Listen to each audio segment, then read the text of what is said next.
প্ৰভুৰ প্ৰশংসা হওক, হালেলুয়া। ধন্যবাদ দিছোঁ ঈশ্বৰ, আপোনাৰ দয়াৰ বাবে, আপোনাৰ কৰোণাৰ বাবে, আপোনাৰ মহানতাৰ বাবে, আপোনাৰ অনুগ্ৰহৰ বাবে। ধন্যবাদ সেই অসীম প্ৰেমৰ বাবে, যাৰ সৈতে আপুনি আমাক প্ৰেম কৰিলে। ধন্যবাদ আমাৰ জীৱনত আপোনাৰ আত্মাৰ উপস্থিতিৰ বাবে। ধন্যবাদ দিছোঁ আপোনাৰ বাক্যৰ বাবে। ধন্যবাদ দিছোঁ আপোনাৰ পাষ্টাৰ ক্ৰিছ একুলমৰ বাবে। ধন্যবাদ দিছোঁ প্ৰভু এই প্ৰকাশীকৰণৰ বছৰৰ বাবে, এই প্ৰত্যক্ষকৰণ বছৰৰ বাবে।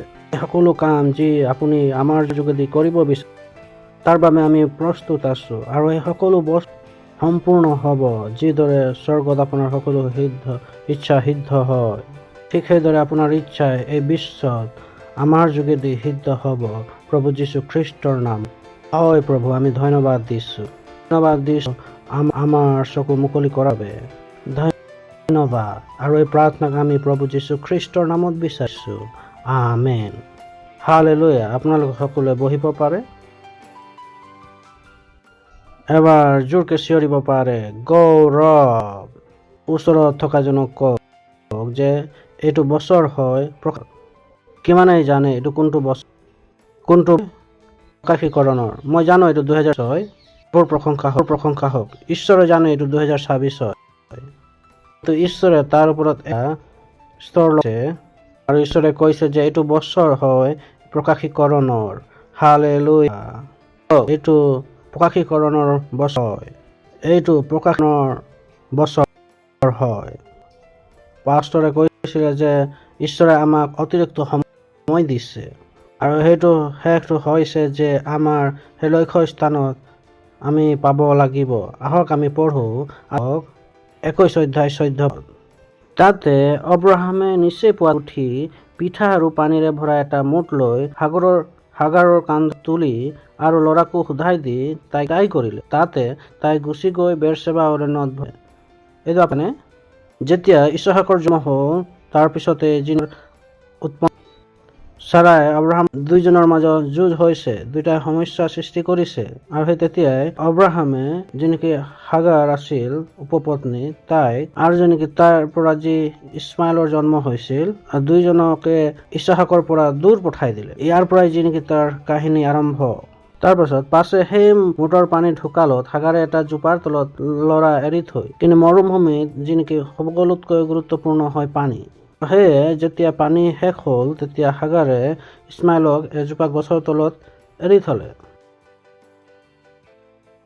নিজে তাৰ সন্মুখৰ পৰা এক কাঁড়ৰ বাট মান আঁতৰত বহিলগৈ, কিয়নো তাই ক'লে, ল'ৰাৰ মৃত্যু মই নেচাওঁ। এতেকে তাই তাৰ সন্মুখৰ পৰা আঁতৰত বহি ৰাওজুৰি কান্দিবলৈ ধৰিলে। কোনে জানে যে তেওঁক বচাবলৈ কোনো নাই। তেওঁৰ নিজৰ সন্তানৰ মৃত্যু চাব নোৱাৰে, আৰু সেয়ে দূৰত গৈ তেওঁ বহি গ'ল আৰু আমি এতিয়া মৰিবলৈ গৈ আছো আৰু একো হ'বলগীয়া নাই। তেতিয়া ঈশ্বৰে ল'ৰাটিৰ মাত শুনিল। কওক যে ঈশ্বৰে ল'ৰাটিৰ মাত শুনিলে। ঈশ্বৰৰ দূতে আকাশৰ পৰা মাতি ক'লে, হেৰা হাগাৰ, তোমাৰ কি হ'ল? ভয় নকৰিবা, কিয়নো তেনে অৱস্থাত থকা ল'ৰাটিৰ মাত ঈশ্বৰে শুনিলে। তাৰ পাছত উঠা, ল'ৰাটিক তুলি হাতেৰে ধৰা গৈ, কিয়নো মই তাৰ পৰা এক মহাজাতি উৎপন্ন কৰিম। তেতিয়া ঈশ্বৰে তাইৰ চকু মুকলি কৰিলত তাই পানীৰ এটা ভুমুক দেখিলে। প্ৰভুৰ প্ৰশংসা হওক। ঈশ্বৰে কি কৰিলে? তেওঁৰ চকু মুকলি কৰিলে। তাতে তাই পানীৰ এটা ভুমুক দেখিলে। ভুমুক তাতে আছিলে, কিন্তু এই তিৰোতাগৰাকী দেখা পোৱা নাছিল। আৰু যদিও বা নাছিল, তাতে ঈশ্বৰে সেই ভুমুক বনাইছিল। দুয়োটাৰ মাজত গুৰুত্বপূৰ্ণ কথাটো হৈছে যে ঈশ্বৰে তাইৰ চকু মুকলি কৰিলে।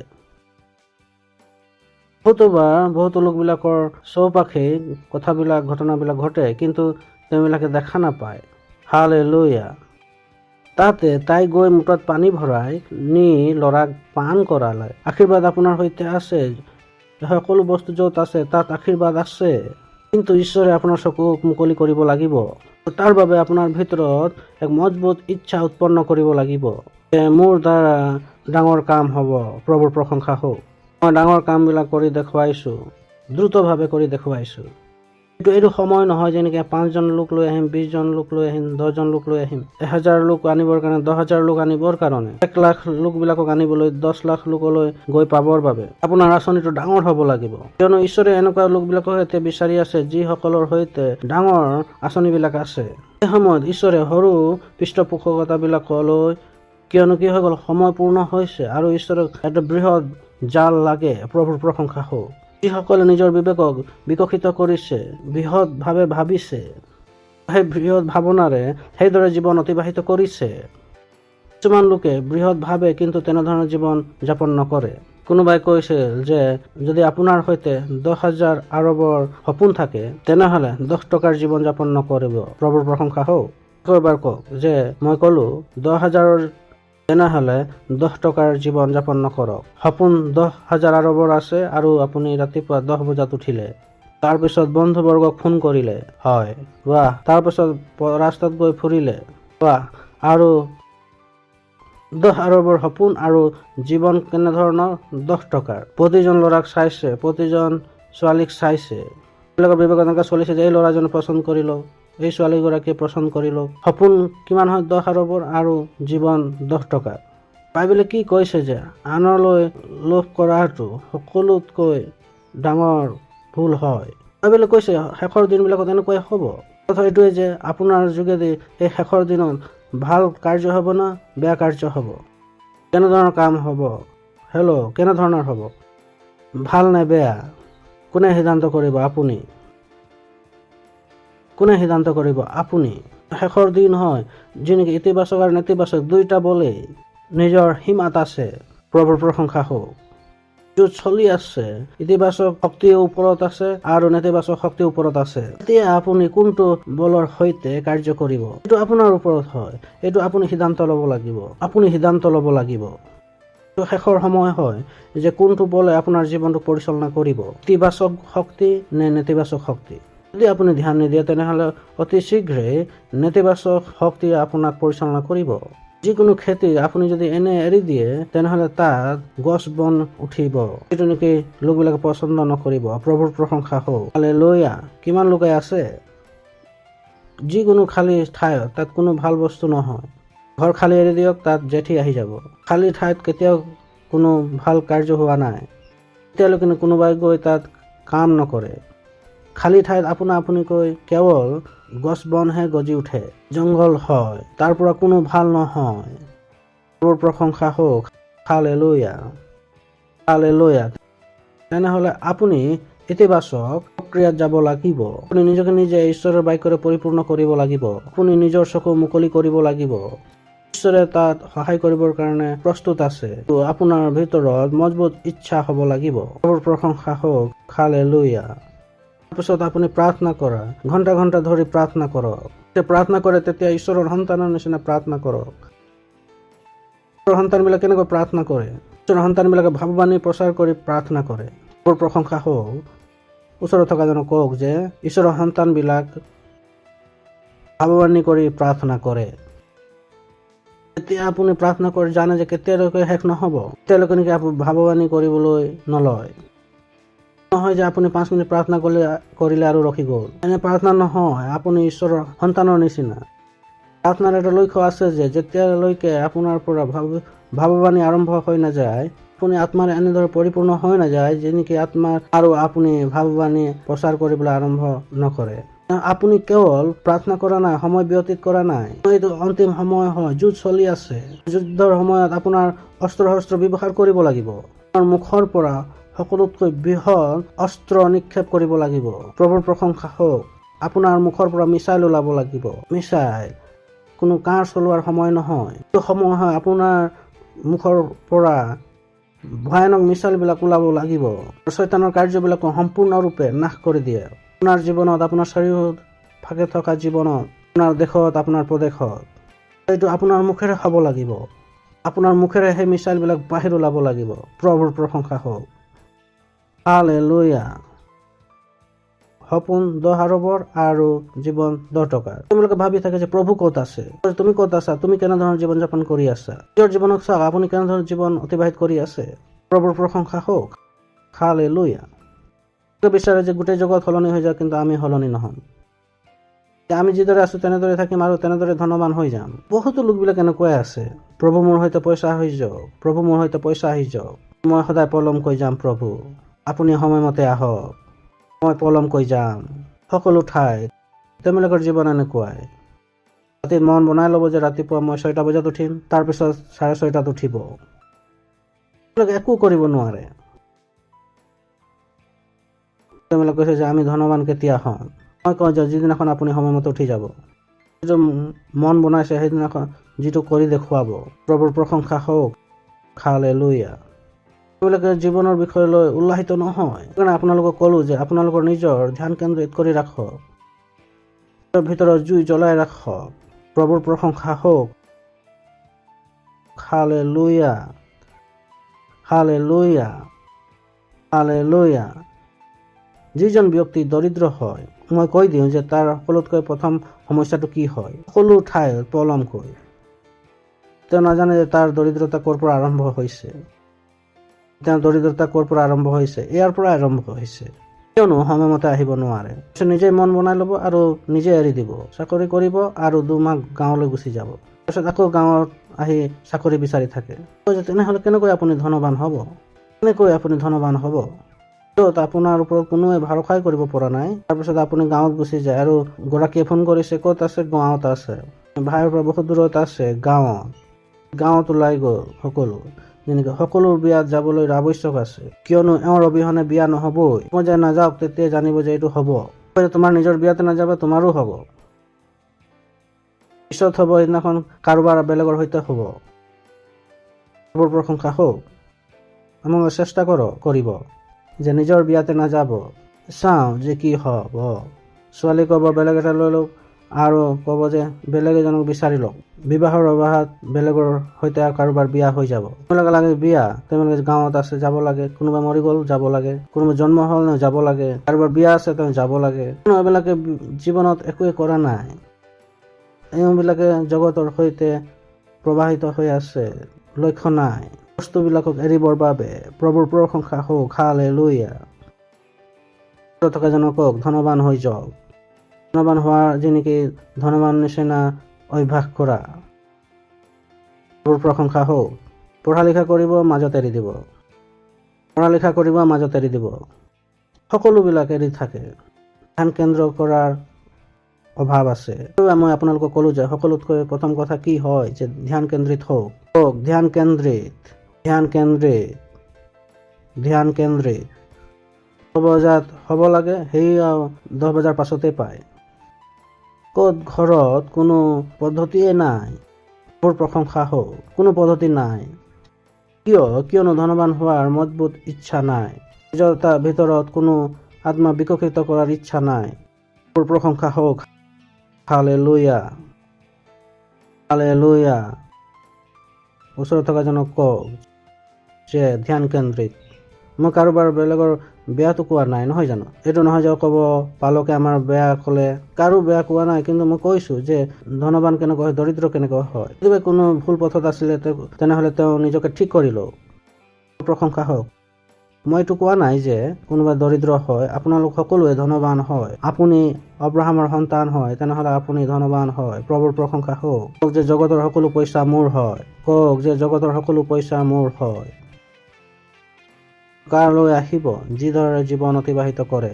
সেইকাৰণে পালকে কি ক'লে যে সত্যৰ প্ৰকাশীকৰণ আপোনাৰ আত্মাত, আৰু সেই সত্যৰ দ্বাৰাই আপোনাৰ আত্মাত জীৱন যাপন কৰিব লাগিব। এজন এনে ধৰণৰ ব্যক্তিৰ নিচিনা জীৱন যাপন কৰিবলৈ আৰম্ভ কৰক, যিজন নেকি সঁচাকে এই জগতৰ গৰাকী হয়, স্বৰূপে এই জগতৰ গৰাকী হয়। আপোনাৰ চলন ফুৰণ পদ্ধতি, আপোনাৰ কোৱাৰ পদ্ধতি, আপোনাৰ শব্দৰ বাছনি, এই সকলোবিলাক দেখুৱাব পাৰে নাই যে আপুনি এই জগতৰ গৰাকী হয়। প্ৰভুৰ প্ৰশংসা হওক, হালেলুয়া। এইটো তেতিয়াই হ'ব যেতিয়া আপুনি সত্যক আপোনাৰ ভিতৰত মানি লয় যে আপুনি এই জগতৰ গৰাকী হয়। সত্যই আপোনাৰ ভিতৰত অধিকাৰ ল'ব লাগিব। সত্যৰ দ্বাৰা আপোনাৰ জীৱনৰ সকলো কথাবিলাক নিয়ন্ত্ৰিত হ'ব লাগিব। আপোনাৰ চলন ফুৰণো হয় সত্যৰ দ্বাৰা নিয়ন্ত্ৰিত হয়। মই জগতৰ গৰাকী, লগে লগে সেই সত্যৰ দ্বাৰা নিয়ন্ত্ৰিত হয় আপুনি জগতৰ গৰাকী হয়। সত্যটো আপোনাৰ আত্মাত প্ৰকাশীকৰণ হ'ব লাগে। বাস্তৱিকতা সংগ্ৰহত তাক কোৱা হৈছে যে এইটো কেনেকৈ হ'ব। এতিয়া আপুনি ধ্যান কৰিব। ক'ত ধ্যান কৰিব? যে পইচা ক'ৰ পৰা আহিব? ইয়াৰ ওপৰত ধ্যান কৰে যে পইচা মোৰ হয়, মই জগতৰ গৰাকী। এতিয়া আপুনি ঘণ্টা ঘণ্টা ধৰি ইয়াৰ ওপৰত ধ্যান কৰিব। প্ৰশংসা হওক। Hallelujah, hallelujah, hallelujah. সেই কথাবিলাকৰ ওপৰত ধ্যান নকৰিব যিবিলাকে আপোনাক বেদনা দিয়ে। কথাবিলাকৰ ওপৰত ধ্যান কৰক যিবিলাক নেকি স্বৰূপে ধ্যান কৰিবৰ কাৰণে যথাযথ হয়। জগতত এটা কথাই ধ্যান কৰাৰ আৱশ্যক হয়, আৰু সেয়া হৈছে ঈশ্বৰৰ বাক্য। প্ৰভুৰ প্ৰশংসা হওক। নহ'লে এইটো বছৰ কি হয়? প্ৰকাশীকৰণৰ বছৰ। কি হয়? প্ৰকাশীকৰণ। আপুনি কি কৰিব? আপুনি প্ৰকাশ হৈ দেখাবনে? মই যোৱাবাৰো কৈছিলোঁ যে আপুনি প্ৰকাশিত হ'বনে? সকলোতকৈ ডাঙৰ কাৰ্য আপোনাৰ দ্বাৰাই হ'বনে? প্ৰভুৰ প্ৰশংসা হওক। এইটো সম্ভৱ আছে। আপুনি সকলোবিলাক আপুনি আত্মসাৎ কৰি লয়, এইবিলাকৰ যোগেদি জীৱন যাপন কৰিবলৈ আৰম্ভ কৰি দিয়ে। আজি আমি লটাৰী লৈ লওঁ, যি কোনোবাই লটাৰী তলত লৈছে, কোনোবাই পালে, ওচৰত থকাজনক কওক যে টিকেট লৈ লগ কৰিব। কোনে টিকেট লৈ ঘূৰি ফুৰিছে? আপুনি আপোনাৰ নিজৰ লটাৰী টিকেট নিজে বনাব পাৰিব। লটাৰী টিকেট লিখি চলক। যিদিনাখন আপোনালৈ প্ৰভু ঘূৰিব। আৰু কিছুমানৰ 10 টকা লটাৰী টিকেটত লিখা আছে যে প্ৰভু আমাৰ ঋণ পৰিশোধ কৰি দিয়ক। এইটো টিকেট মোৰ সৈতে লিখা নাই। টিকেটত কি লিখা আছে? জগতৰ সকলো পইচা মোৰ সৈতে হওক। মোৰ টিকেটৰ সৈতে এইটোৱে লিখা আছে। মই এইটো টিকেট লৈ ঘূৰি ফুৰো। আত্মাত এইটোৱে সত্য হয়। প্ৰশংসা হওক। Hallelujah, hallelujah. এইটো আত্মাৰ সত্য হয়, আৰু আত্মাৰ চাৰিওফালে থকাবিলাক ফটো ল'বলৈ আৰম্ভ কৰি দিয়ে। জগতৰ পৰা ভাল চিন্তাধাৰা মোলৈ আহিবলৈ আৰম্ভ হৈ যায়। ঠিক লোকবিলাক মোলৈ আহিবলৈ আৰম্ভ হৈ যায়। এতিয়া আপোনাৰ আত্মাই সত্যবিলাকক মানি ল'ব। আত্মা কি হৈ যাব? আশীৰ্বাদৰ চুম্বক হৈ যাব। এতিয়া আপোনাৰ আত্মাই আকৰ্ষিত কৰিবৰ কাৰণে আৰম্ভ কৰি দিব। কাষৰ পৰা কোনোবা ব্যক্তি গৈ থাকিলেও তেওঁ আহি আপোনাক লগ কৰিব। আপোনাৰ সৈতে কথা বতৰা কৰিব লাগে। কি কথা বতৰা কৰিব লাগে? সৰল। ক'ৰবাত কোনোবা ব্যক্তি বহি থাকিলেও আপোনালৈ আকৰ্ষিত কৰি ল'ব, আপোনাৰ পথত আহি যাব। এনেকৈ আহিব, সেইটো আপোনাৰ কাৰ্য নহয়, সেইটো প্ৰভুহে কৰিব। আপোনাৰ ভিতৰত থকা আশীৰ্বাদৰ শক্তিয়ে তেওঁক আকৰ্ষিত কৰি লৈ আহিব। প্ৰভুৰ প্ৰশংসা হওক। Hallelujah, hallelujah, hallelujah. প্ৰথমে আপোনাৰ আত্মাক প্ৰস্তুত হ'ব লাগিব। মই আশীৰ্বাদিত। সত্যটো আপোনাৰ বিবেকৰ পৰা আপোনাৰ আত্মাত যাব লাগিব। ধনবান হোৱাটো বহুত সহজ হয়। মই কওঁ যে ধনবান হোৱাটো বহুত সহজ হয়। এই জগতক জানিলো যে ধনবান হোৱাটো বহুত সহজ কাম হয়। কোনো ব্যক্তিয়ে মন বনাই লয় আৰু এই সকলোবিলাক কৰিবলৈ আৰম্ভ কৰি দিয়ে, এনেদৰে হৈ যাব। যদি ধনবানৰ হ'বৰ কাৰণে পৰিশ্ৰম কৰিবলৈ হয়, তেনে সেইটো সকলোতকৈ ডাঙৰ দৰিদ্ৰ হয়। পৰিশ্ৰম কৰিলে কেৱল হাতৰ ছালহে গুচে। এইটো কোৱা নাই যে পৰিশ্ৰম কৰিব নালাগে। পৰিশ্ৰম কৰি ধনবান হ'ব বিচাৰিছে, তেনেহ'লে আপোনাৰ ভুল ভাবিছে। আপুনি প্ৰতাৰিত হৈছে। জগতৰ কিতাপবিলাক আপোনাক ক'ব যে সফলতাৰ বাবে পৰিশ্ৰমেই হৈছে চাবিকাঠি। কিন্তু সফল হ'বৰ কাৰণে তেওঁ কিমান পৰিশ্ৰম কৰিলে তাক প্ৰশ্ন সোধক। পৰিশ্ৰম কৰাৰ অবিহনে তেওঁ সফল। বহুতো লোকে বহুত ধৰণৰ পৰিশ্ৰম কৰিছে, তেওঁবিলাকৰ হয়তো সফলতা নাই। প্ৰভুৰ প্ৰশংসা হওক। Hallelujah, hallelujah. ভাবি চাওক, খেতিয়কে সকলোকে খুৱায়, কিন্তু তেওঁবিলাকৰ ঘৰত খাবলৈ নাই। মানে সত্যক জানে। কেতিয়াবা আপুনি ভাবিছেনে এইটো কেনে আছে? যিজনে নেকি ঘেঁহু উৎপন্ন কৰিলে, ছমাহৰ পিছত তেওঁৰ সৈতে ঘেঁহু নাই, তেওঁৰ সন্তানবিলাক ভোকত মৰি আছে। তেনেহ'লে এজন দৰিদ্ৰ মানুহক শুনি তেওঁ ধনবান কেনেকৈ হ'ব পাৰিব? আপুনি কাৰ কথা শুনি আছে? ক'ব যে পালকৰ নুশুনিব। মই কওঁ যে যিজন ব্যক্তিক ঈশ্বৰে আপোনালৈ পঠাইছে, সকলোতকৈ ধনবান ব্যক্তি যিজনক আপুনি জানে, তাৰ কথা আপুনি শুনা নাই। তাৰপিছত বাকী যি অৱশিষ্ট দৰিদ্ৰ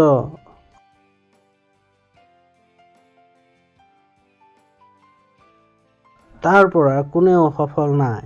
সফল হ'লে তেওঁবিলাকে আপোনাক এৰি কেতিয়াবাই গুচি গ'লে হয়। প্ৰভুৰ প্ৰশংসা হওক। হাঁহি লওক। কিমান লোক আছে? ধনবান আছে। মই আপোনাক ধনবান বনাইছোঁ। আপোনাক কৈছোঁ যে কেনেকৈ ধনবান লোকবিলাকৰ নিচিনা ভাবিব লাগে, কাৰ শুনিব লাগে, কাৰ শুনিব নালাগে। আপুনি কাৰ পৰা শুনি আছে, এইটো সিদ্ধান্ত কৰি দিব যে আপুনি কি কৰি আছে। শুনক, যিটো মই আপোনালোক কৈছোঁ, ধ্যান দি শুনক। আপুনি অৱশেষত শুনা কথাটো লৈ বন্দী হৈ যায়। আপোনালোকে ধ্যান দি আকৌ এবাৰ ভালকৈ শুনক। সকলো কথা যি আপুনি শুনে, আপুনি সেই সকলো কথাবিলাকলৈ বন্দী হৈ যায়। সেইটো কাৰণে বহুত ধ্যান দি যে আপুনি কাৰ পৰা শুনে, কিয়নো মানুহৰ কথাই আপোনাক বন্দী কৰি লয়। পিছফালে থকা জনে আপোনাক কৈ দিয়ে যে তোমাৰ মূৰত কি আছে, মকৰা আছে। তেতিয়ালৈকে আপুনি মকৰা গুচাই নলয়, আপুনি তাতে আছে। কিমানে বুজি পাইছে? সঁচা হয় নে মিছা হয়? যিজন ব্যক্তি আপোনাৰ কথা পাতিলে, আপুনি তাৰ কথাৰ প্ৰতি কি হৈ গ'ল? বন্দী।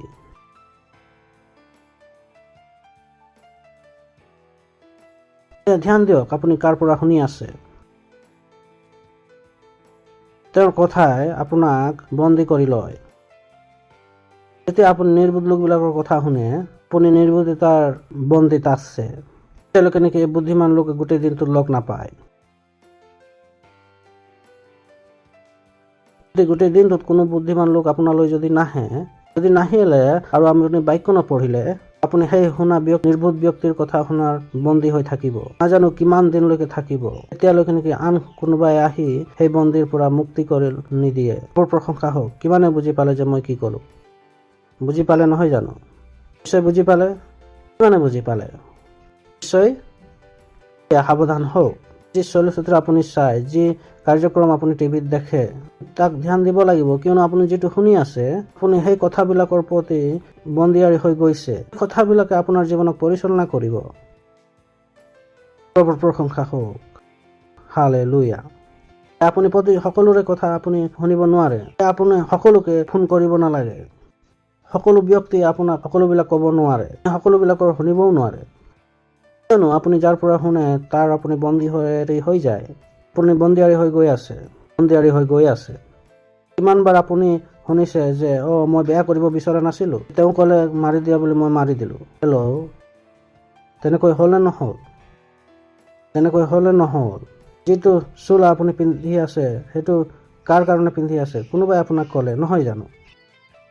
তো এইটোৱে হয়, যিটোৱে আপুনি জীৱন অতিবাহিত কৰি আছে। আপুনি আনৰ পৰা শুনি জীৱন অতিবাহিত কৰি আছে। আপোনাৰ চুলি কেনেকৈ আছে, আপোনাৰ চুলি কি ৰঙৰ আছে, দাঁত কোনটো ৰঙৰ হয়, কোনটো টুথ কৰা হয়, এই সকলোবিলাক আন কোনোবাই আপোনাক কৈছে। বাস্তৱত আপোনাৰ নামো আন কোনোবাই ৰাখিছে, যদিহে আপুনি ডাঙৰ হৈ তাক সলনি কৰা নাই। আন কোনোবাইহে আপোনাক জন্ম দিছে। প্ৰভুৰ প্ৰশংসা হওক। হালেলুয়া। এতিয়া লোকবিলাকে কয় যে মই স্বাধীন। মই কওঁ সঁচাকে নে? মই কোনোবাই দিছে আপুনি আন কাৰোবাৰ শুনি আছে, নহ'লে আপুনি স্বাধীন ক'ৰ পৰা হ'ল? আপুনি কি কথা লৈ আপুনি স্বাধীন হয়? কয় যে মই যিটো মন যায় তাকে কৰো। এইটো সত্য হয়। কোনোবা আছে যি নেকি আপোনাৰ বিবেকক নিয়ন্ত্ৰণ কৰি আছে। হালেলুয়া।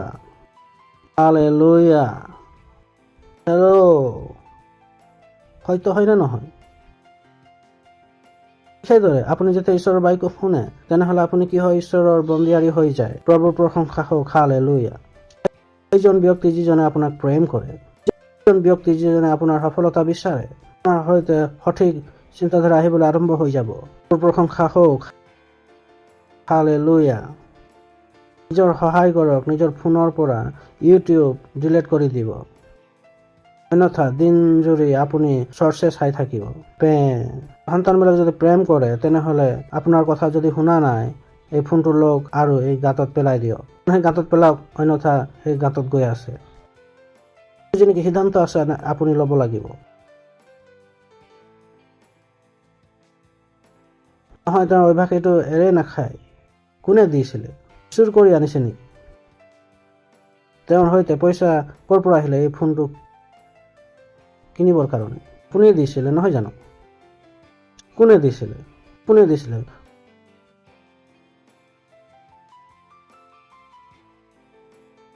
কোনো ধনী ব্যক্তিয়ে নিজৰ সন্তানক তেওঁলোকে ফোন নিদিয়ে। আপুনি গৈ সুধিব পাৰে।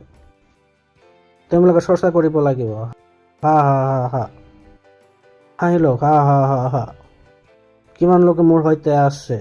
নিশ্চয় কওক যে এইটো বছৰ হয় প্ৰকাশীকৰণৰ। এইটো প্ৰকাশীকৰণ বছৰ হয়। মই সঠিক শিকাইছোঁ? মই কাৰোবাক দৰিদ্ৰ ক'লোঁ নেকি? আপোনাক আগতে কৈ দিছোঁ যে আপোনালোক কি হয়? ধনৱান হয়, সকলো বিশ্বকাৰ হয় আপোনাৰ। কিন্তু দুনিয়া জগতৰ পৰা নিশিকিব, কিয়নো এই জগত দৰিদ্ৰ হয়। এইবিলাকৰ সৈতে কি আছে? কেৱল দৰিদ্ৰ হোৱাৰ আঁচনি। কি আছে? তেওঁলোকে নিজে দৰিদ্ৰ হৈছে, জগতকো দৰিদ্ৰ কৰিছে। এইটো উত্তম হ'ব যে আপুনি সাৱধান হৈ যাওক। যিটো আপোনাক শিকোৱা হৈছে তাক শুনিবলৈ আৰম্ভ কৰি দিয়ক। প্ৰভুৰ প্ৰশংসা হওক। সকলোতকৈ আগত মই কি ক'লো যে ঈশ্বৰৰ বাক্য। কেৱল কাৰ শুনিব? ঈশ্বৰৰ বাক্য। শেষ বাক্য পাচনি কৰ্ম 20 অধ্যায় 32 পদ। পাচনি কৰ্ম 20 অধ্যায় 32 পদ। এতিয়া যি ঈশ্বৰে তোমালোকক ধৰ্মত বৃদ্ধি কৰিব পাৰে আৰু পবিত্ৰকৃত হোৱা সকলোৰ মাজত উত্তৰাধিকাৰ দিব পাৰে, তেওঁলৈ আৰু তেওঁৰ অনুগ্ৰহৰ বাক্যলৈ তোমালোকক সমৰ্পণ কৰি দিছোঁ। প্ৰভুৰ প্ৰশংসা হওক। কেৱল ঈশ্বৰৰ বাক্যই আছে যি নেকি আপোনাক উন্নত কৰিব পাৰিব। কেৱল ঈশ্বৰৰ বাক্যই যি নেকি আপোনাক উত্তৰাধিকাৰ দিব পাৰে। তাৰ অৰ্থ এইটো নহয় যে উত্তৰাধিকাৰ আহিবলৈ গৈ আছে।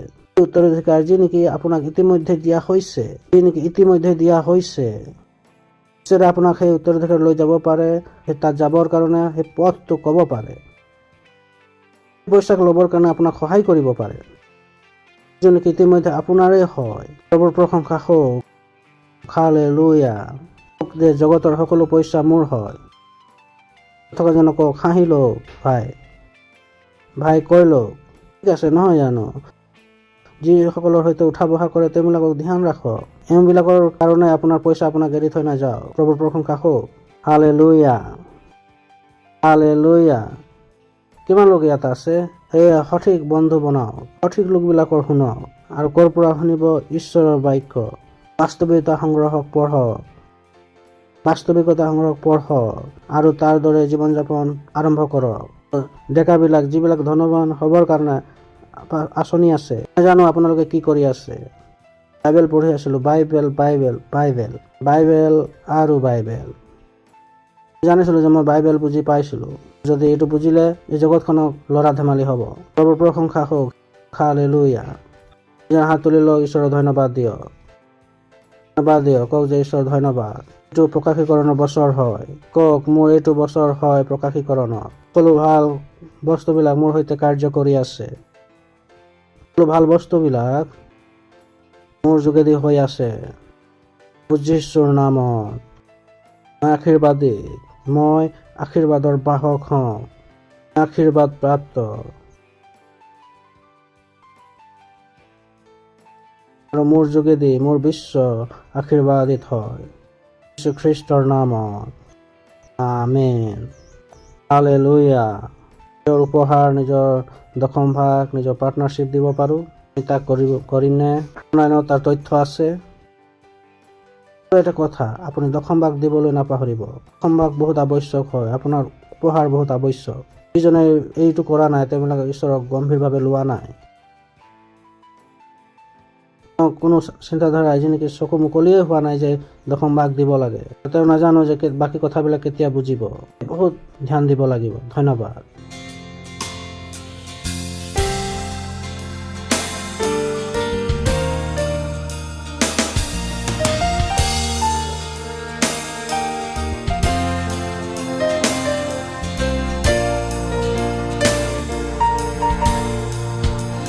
প্ৰভুৰ প্ৰশংসা হওক। আমি প্ৰাৰ্থনা কৰিম। ধন্যবাদ এই দশম ভাগ, পাৰ্টনাৰশ্বিপ, এই বীজবিলাক আনিবলৈ অনুগ্ৰহ দিয়াৰ বাবে। যিদৰে আপোনাৰ সন্তানবিলাকে দিছে, এইবিলাকৰ বৃদ্ধি হোৱা শস্য আহি আছে। আপুনি এইবিলাকৰ সত্যনিষ্ঠাৰ ফলক উৎপন্ন কৰিছে। এইবিলাকৰ উপহাৰৰ আপোনাৰ আশীৰ্বাদৰ আহ্বান কৰিছোঁ। বৃদ্ধি হোৱাৰ নিয়মক কৈছোঁ আপোনাৰ শুভবাৰ্তা বিস্তাৰৰ বাবে। প্ৰভু যীশু খ্ৰীষ্টৰ নামত আমেন। হালেলুয়া। আছেনে যি প্ৰথমবাৰ আহিছে? তাৰ বাবে জোৰকে হাত চাপৰি বজাব পাৰোঁ। যদি কোনোবা চেণ্টাৰত প্ৰথমবাৰ আহিছে, এইটো আপোনাৰ সুযোগ হয় প্ৰভু যীশুক নিজৰ প্ৰভু হিচাপে গ্ৰহণ কৰিবৰ বাবে। যীশু খ্ৰীষ্টৰ বিষয়ে, যিজনৰ বিষয়ে আমি কথা বতৰা কৰিলোঁ, যিজন নেকি অতি শীঘ্ৰে আহিবলৈ আছে। আপুনি এক ব্যক্তিজন, পুৰুষ বা মহিলা হয়, আপোনাৰ অহাৰ পিছতে যি নেকি ৰেপচাৰ হৈ যাব। যি ভিতৰলৈ আহি যাওক, যেতিয়ালৈকে সুযোগ আছে, অতি শীঘ্ৰে সেই দুৱাৰ বন্ধ হ'ব পাৰে। আমি প্ৰাৰ্থনা কৰিম, অনুগ্ৰহ কৰিম, মোৰ পাছে পাছে ক'ব। ধন্যবাদ প্ৰভু যীশুৰ বাবে, যিজনে মোৰ আত্মাক উদ্ধাৰ কৰিবৰ বাবে ক্ৰুচত মৰিলে আৰু যিজনক ঈশ্বৰে তৃতীয় দিনা মৃতবিলাকৰ মাজৰ পৰা জীৱিত কৰিলে, যিজন আজি সৰ্বদাৰ বাবে জীৱিত আছে, নিজৰ মুখেৰে ঘোষণা কৰিছোঁ যে মই ঈশ্বৰৰ সন্তান, মই আজিৰ পৰা বাচি গলো। প্ৰভু যীশুখ্ৰীষ্ট মোৰ প্ৰভু হয়, মোৰ গৰাকী হয় আৰু মোৰ উদ্ধাৰ হ'ল। বিশ্বাসৰ দ্বাৰা মোৰ আত্মা ঈশ্বৰৰ জীৱনক, আনন্দ জীৱনক গ্ৰহণ কৰিছোঁ। ধন্যবাদ প্ৰভু মোক বচোৱাৰ বাবে, প্ৰভু যীশুৰ নামত আমেন। হয়, আমি এইবিলাকৰ বাবে জোৰকে হাত চাপৰি বজাব পাৰোঁ। যদি আপুনি প্ৰাৰ্থনাবিলাক কৰিছিলে তেনেহ'লে আপোনালোকক ঈশ্বৰৰ ৰাজ্যত আদৰণি জনাইছোঁ।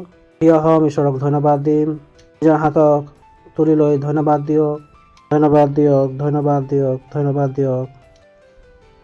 পৰভাষা কওক, যুঁজাৰু ৰূপে কওক, যুঁজাৰু ৰূপে, যুঁজাৰু ৰূপে কওক, যুঁজাৰু ৰূপে কওক, যুঁজাৰু ৰূপে, যুঁজাৰু ৰূপে কওক।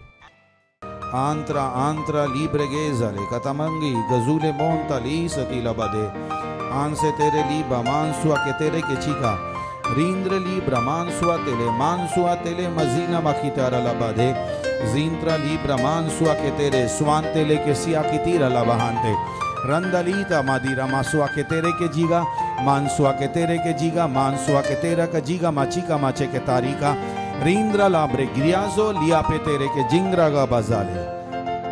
হালেলুয়া। পিতৃ ঈশ্বৰৰ প্ৰেম, প্ৰভু যীশুখ্ৰীষ্টৰ অনুগ্ৰহ আৰু পবিত্ৰ আত্মাৰ সহভাগিতা আৰু উপস্থিতি আপোনালোকৰ সকলোৰে সৈতে প্ৰভু যীশুখ্ৰীষ্টৰ নামত আমেন। নিশ্চয় মংগল আৰু দয়া সদা মোৰ জীৱনত নিবাস কৰিব আৰু মই চিৰকাল জিহুৱাৰ গৃহত বাস কৰিবলৈ পাম। প্ৰভু যীশুখ্ৰীষ্টৰ নামত আমেন। আনন্দ কৰক, বাক্যই কাৰ্য কৰে। ধন্যবাদ। ঈশ্বৰে আপোনালোকক আশীৰ্বাদ কৰক।